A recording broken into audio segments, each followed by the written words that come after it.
The newly elected VPP MP from Shillong constituency Ricky A.J. Syngkon, in his speech in the Lok Sabha, has demanded that Khasi language should be included in the 8th schedule to the constitution since it is a rich dialect with an old history.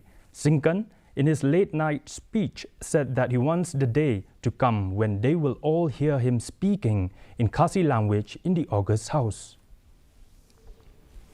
A role in enriching and promoting the culture of my people, especially when we talk of culture, language is one of the important elements.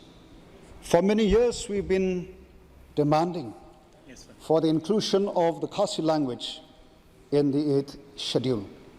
I hope, with the support of members, that one day, just like while I was sitting here, from day one, hearing our friends speaking their own language, how I wish that one day, very soon, that you will also get to hear the language that I speak, the Khasi language.